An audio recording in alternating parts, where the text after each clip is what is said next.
وَمَا آتَاكُمُ الرَّسُولُ فَخُذُوهُ وَمَا نَهَاكُمْ عَنْهُ فَانْتَهُوا. أعوذ بالله من الشيطان الرجيم. بسم الله الرحمن الرحيم. الحمد لله والصلاة والسلام على رسول الله وعلى آله وصحبه ومن والاه أما بعد. Assalamu alaikum qarindoshlar. Biz bugün hadis ko'rsatmalar darsimizning 93. dersini o'qiymiz. Darsimizning mavzusi Alloh subhanahu va taoloni ko'rish.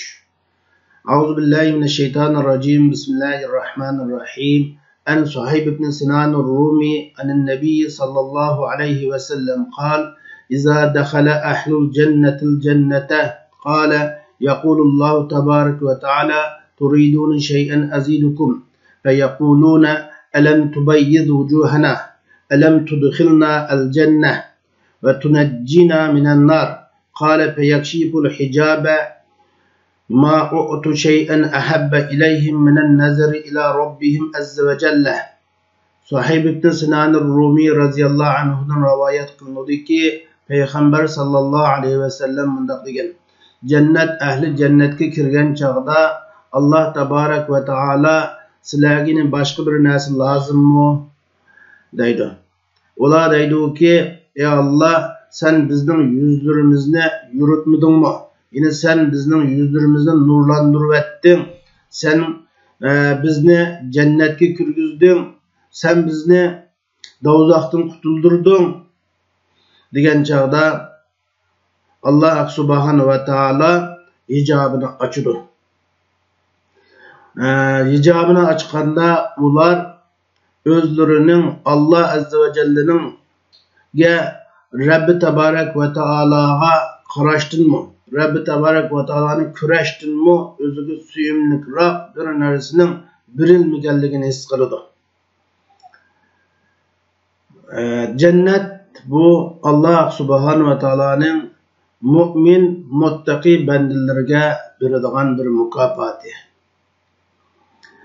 Mahşer korkunçlarını, kıyamet gündeki kıyın korkunçlarını, kıyınçılıklarını görgen, andın cennetke erişken adam, hakikaten Allah'ın nimetinin büyüklüğünü, Allah'ın üzerine ata kılgan fazla merhametinin katlılığını biliyor. Aşını bilen durup, sehi boğan, mihravan boğan Allah subhanahu wa ta'ala, yani özünün bendellerine, özünün şu fazla merhametleri bilen, savapları bilen ulanı hürmetleydi ve ularga nimet ve ikramlarını ulağı tehimu aşırdı. Müminler ula duzaktan yiraklaştırılganda, cennetke kirgizilgende özlerinin baxt saadetke erişkenliğine emin buludu. Allah subhanahu ve ta'alaga hamd etdi. Allah subhanahu ve ta'alaga teşekkür bildirdi. Allah subhanahu ve ta'alaga tekbir etdi. Allah'ını katılaydı. Allah'ı sanalarını etdi. Müminler cennetinin nimeti bilen huzurlangan çağda bularga xuşallık en yuqur çek etdi. Şat Kur'anlık en vayık etdi. Ulanın köngülleri şu özleri inin içi turuvatkan cennet nimetlerden başka bir nersige kat'i bağmaydı. Yani köngülleri cennetten işte turuvatkan şu cennet nimetlerden başka bir nersini arzu kılmaydı. Yani şu çağda Allah subhanahu ve taala ulağa yenima artık mükafatlarını birdiğen bir sual bilen ulağa tecelli kılıp deydi ki sizler hazır men sizlerge bergen sizler onun içinde turuvatkan muşu nimetlerden başka yine bir narsa lazım mı? Başka bir nazu nimet, başka bir mükafatını halamsizlar degende ular deydi ki muşunda kattı nimetlerden, büyük merhametlerden yine nemini halamız ya Allah. Sizler bizni Allah yüzlerimizni yurtuş bilen, nurlandırış bilen, aldığımızda, on taraflarımızda mağadığan nur bilen bizni hürmetle. Bizni davuzaqdan, davuzaq azabından kutuldururlar. Sizler bizni cennetke kirgizler ve cennet nimetlerini kang taşa qilib berler. Biz cennette Köңlümüz taat qaldiki näsini tepiwatymyz. Közlerimiz lezzetlenadigan barlık näselerini cennette tepiwatymyz. Biz cennette dünyada köz kürep bakmagan, kulak işitip bakmagan, insan kalbige bir kirip bakmagan nazu nimetlerini biz bu cennette kürüwatymyz, bunu tepiwatymyz ya Allah. Hem de biz muşunda katlı nimetlerden, muşunda mol mukaffatlardan ki yani nemini kütümüz ya Allah. Bütün medya özdürgü has ya Allah. Teşekkür üsürgü has ya Allah. Dep müminler şundak deydi. Ondan Allah subhanahu wa ta'ala üzülen ulanın oturtki hicabını açıdı. Yani müminlerin Allah subhanahu wa ta'ala'nın cemalini, küreşini çekleydiğen tusalgılarını Allah subhanahu wa ta'ala yoktudu ve Allah subhanahu wa ta'ala'nın nurunu, Allah subhanahu wa ta'ala'nın uluğluğunu küreleydiğen bir kuvvetini Allah subhanahu wa ta'ala ulanın közüde peyda kılıdı. Yine Allah subhanahu wa ta'ala özünün nurunu, uluğluğunu ula küreleydiğen bir kuvvetini Allah ulağa biridir.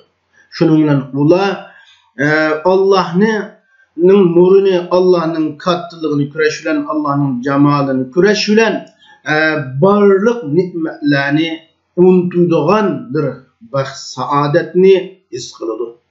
Allah subhanahu wa ta'ala'nın cemalini küreşki nispeten bucakça yaşayan huzur halavetlerini kiçik sanap gidiyor.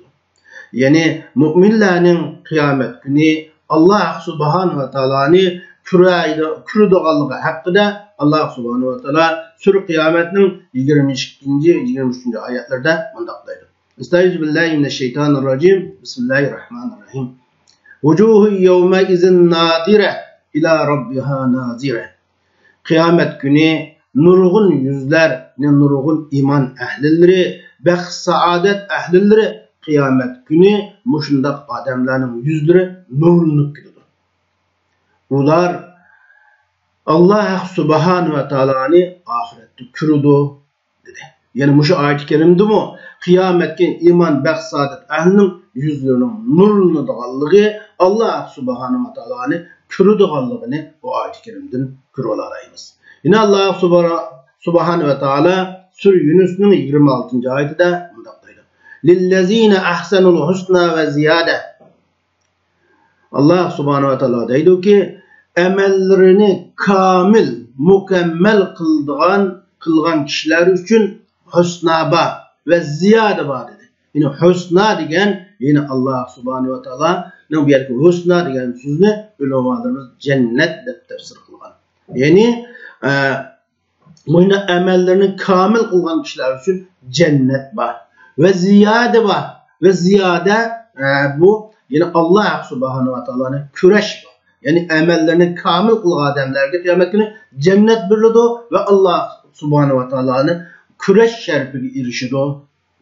Yani bu ayet-i kerimde mu Allah subhanahu ve ta'ala'nın kıyamet günü şu insanlığa küreş kuvvetini biriş arkalık insanlar, müminler kıyamet günü Allah subhanahu ve ta'ala'nın küreleydiğallığını bu ayet-i kerimden küreleyimiz.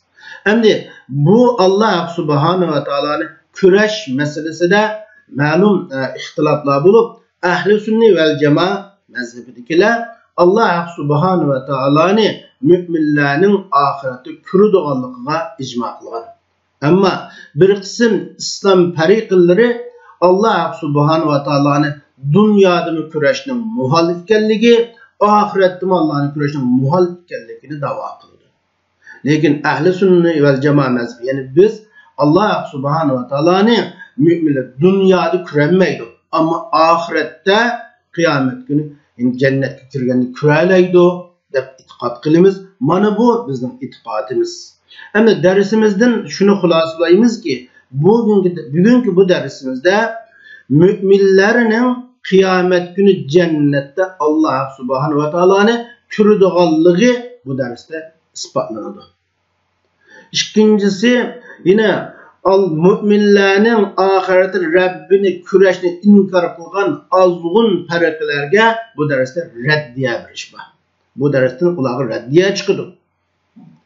Allah subhanahu wa ta'ala hemmimizni üzün mübarek cemalini küreşke irişidigan, küreşke müyesser buluduğun muttaqilerden kılsın. Kıyamet günü Allah'nınki cemalini küreşke nisip kılsın. Ve ahir da'vana enelhamdülillahi rabbil alemin.